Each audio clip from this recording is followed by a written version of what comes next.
Peter, what does the future hold for you? The future with me is in Africa.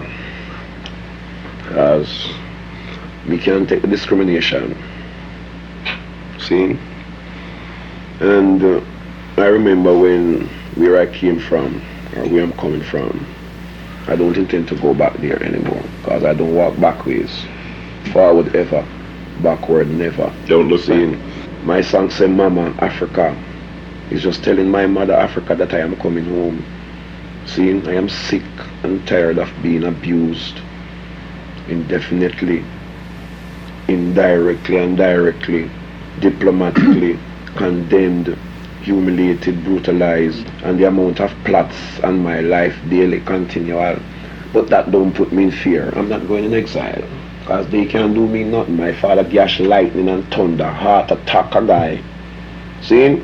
So if a guy thinks him can sit down and try to bring his evil devices to pass upon my head, it's impossible. Because you know why? The sun shall not smite I by day, nor the moon by night, nor the pestilence that walk by day, nor destruction that wasteth at noonday, nor destruction that lurks in darkness. None of them can do I no wrong. And I said, I one just come on. I said, Peter, I say you, you're going dead tonight. So nobody said nothing. We come for kill you. I read one come over to me and say you, you're going dead tonight. So nobody say nothing. Just give me all the US dollar when they bring come. I'm not killing her, but give me the US dollar first. So we said to them, say we don't have no money. We just come down, all we have is $200. US, that's all Peter had in the house. Peter Tosh, one of reggae's most revolutionary voices, passed away under tragic circumstances on September 11, 1987. Known for his fearless advocacy for human rights and resistance against oppression, his untimely death sent shockwaves across the globe. This story is one of betrayal, loss, and lingering questions that still surround his legacy. This is Ras Levy. Come with me on this journey as we explore and reveal some hidden truths.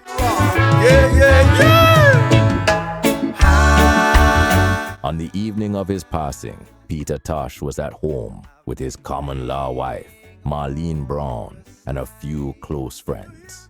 Marlene later shared that it had been a peaceful night at Tosh's Barbican Road residence in Kingston, Jamaica.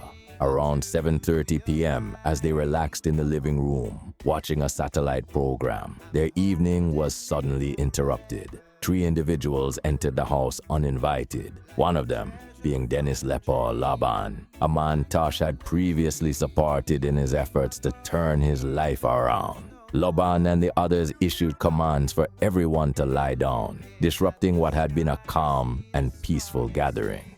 Lobban demanded money, seemingly aware that Tosh had recently returned from a trip to the United States where he might have received payment. Some speculate that Lobban overheard Tosh discussing finances, which may have influenced his actions that night. When Tosh explained there was no money in the house, the tension in the room grew. Lobban then accused Tosh of allowing Marlene too much influence, blaming her for his unwillingness to provide financial support. Lobban, aware of Tosh's martial arts training, instructed his accomplices to search him thoroughly. During the ordeal, one of the men struck Tosh, leaving him dazed. Marlene Brown, distressed and pleading for the situation to stop, was met with intimidation that left her powerless to intervene. As the night unfolded, there was a knock at the door. It was Jeff Free Eye Dixon, a popular disc jockey, and his wife. They had come to visit Tosh, unaware of the danger inside. The armed men forced them inside and stripped everyone of their jewelry and belongings. Then, without warning, the intruders opened fire. Renowned herbalist Winston Doc Brown lost his life instantly during the violent confrontation, while Peter Tosh himself sustained multiple injuries. Despite efforts to save him, Tosh passed away hours later at the University of the West Indies Hospital. Another guest present, Free Eye Dixon, battled his injuries for 3 days, but sadly didn't survive. Marlene Brown, though shot in the head, miraculously survived by pretending to be dead. Peter Tosh's drummer, Santa Davis, was also wounded but managed to survive by running and hiding in the bathroom. The gunmen fled, leaving behind a scene of devastation. The world reeled from the news. Authorities acted quickly, and Dennis Leppo Lobban was soon arrested.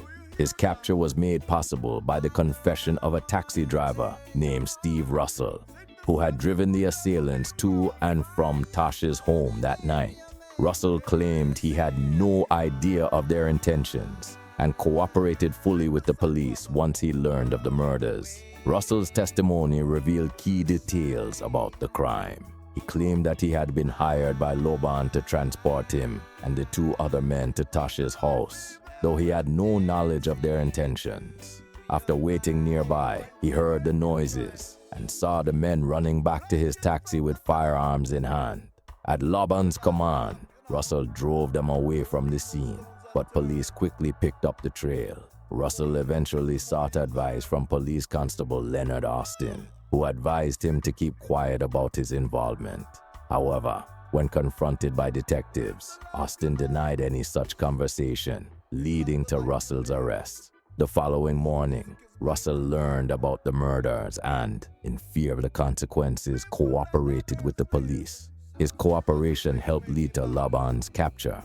Lobban was eventually brought to trial for the murders of Peter Tosh, Free Eye, and Wilton Brown. During the trial, Lobban maintained his innocence, suggesting that Marlene Brown and another survivor, Michael Robinson, had personal vendettas against him. However, the evidence was overwhelming, and Lobban was convicted of all charges. His original death sentence was later commuted to life imprisonment, and he remains behind bars in Kingston. Yet questions linger.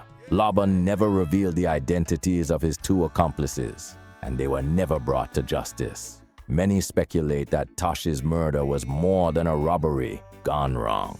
Some believe his outspoken political views and powerful influence made him a target in a politically turbulent Jamaica. Others see it as an act of personal betrayal by a man Tosh had tried to help. Adding to the drama was the dispute over Tosh's burial. Marlene Brown initially resisted handing over his body to Tosh's mother, Alvera Coke, who wanted her son buried in Westmoreland, where he was born on October 19, 1944. The government intervened, granting custody to Mrs. Coke. Meanwhile, two men came forward, each claiming to be Tosh's father. Eventually, James McIntosh was confirmed as his biological father. On September 25, 1987, 12,000 fans and family members gathered to pay their respects. Tosh lay in state, dressed in a khaki suit and surrounded by Rastafarian colors. His mystical music echoed through the national arena as fans said their final goodbyes. Yet another dramatic moment unfolded when a man approached Tosh's casket and commanded him to rise, but his plea went unanswered. The next day, a Thanksgiving service was held before Tosh's body was transported to Belmont, Westmoreland, where he was laid to rest in a mausoleum.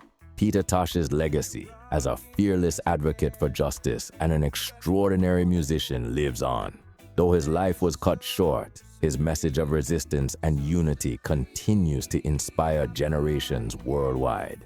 His story is a reminder of both the power of music and the dangers faced by those who dare to challenge the political system. That is it, people. Thank you for watching. Don't forget to subscribe to Reggae Vault and turn on the notification bell so you never miss another reggae story. Share your thoughts in the comments below. This is Raz Levy. Peace and love every time.